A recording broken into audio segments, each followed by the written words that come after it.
Hello everyone, আমার channel Shanta cooking স্টুডিওতে আমি ফারজানা শান্তা আপনাদের সবাইকে অনেক অনেক অভিনন্দন জানাচ্ছি।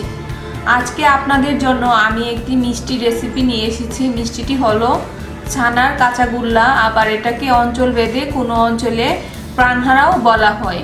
তাহলে চলুন এই কাঁচাগোল্লা তৈরি করতে কি কি ইনগ্রেডিয়েন্টস লাগছে আমরা দেখে নিই। প্রথমে লাগবে, আমি এখানে 1 কাপ ছানা নিয়েছি। আর ছানা কিভাবে তৈরি হয় এই লিঙ্কটি আমাদের মিষ্টি রেসিপির নিচেই দেওয়া থাকবে, আর আমার চ্যানেলে তো অবশ্যই পাবেন। আর লাগছে মাওয়া, মিষ্টিটা তৈরি করে আমি মাওয়ায় গড়িয়ে নিব। এবার প্রথমে ছানার সাথে চিনিটা দিয়ে ভালো করে মিশাতে হবে। এভাবে হাত দিয়ে ভালো করে মেখে নেবেন।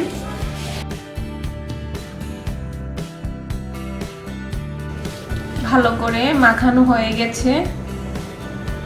এবার আমরা এটাকে প্যানে ভেজে নিব।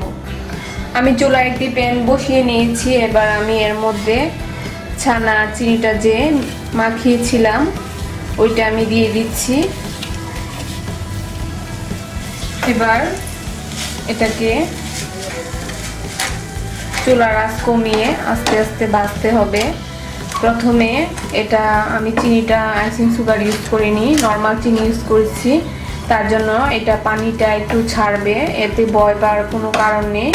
পানিটা যখন শুকিয়ে যাবে তখনই আমরা এটা নামিয়ে নিব। তো এটা খুব কম আঁচে ভাজতে হবে আস্তে আস্তে। আর চুলার আঁচ বাড়িয়ে দিলে ছানাটা পুড়ে যাবে, তার জন্য কোনো ক্রমে চুলার আঁচ বাড়িয়ে দেওয়া যাবে না।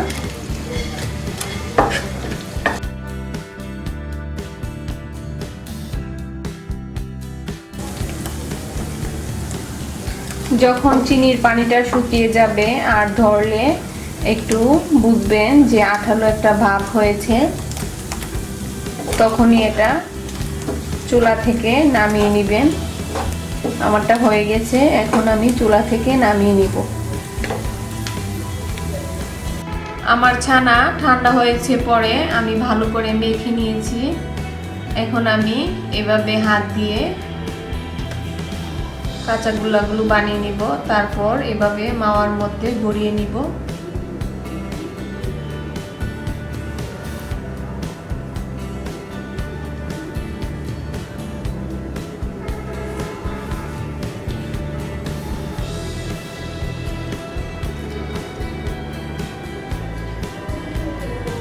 এভাবে এক হাত দিয়ে এটা বানাতে হবে, 2 হাত দিয়ে বানালে এটা হবে না। আস্তে আস্তে করে 1 হাত দিয়ে চাপ দিয়ে দিয়ে বানাতে হবে। আবার এভাবে মাওয়ার মধ্যে গড়িয়ে নিতে হবে।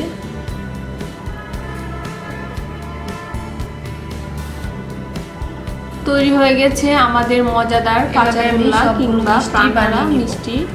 এই মিষ্টিটি, এই কাঁচাগোল্লা দেখতে যেমন সুন্দর, খেতেও অনেক সুস্বাদু। তো আশা করি আমার রেসিপিটি আপনাদের ভালো লেগেছে।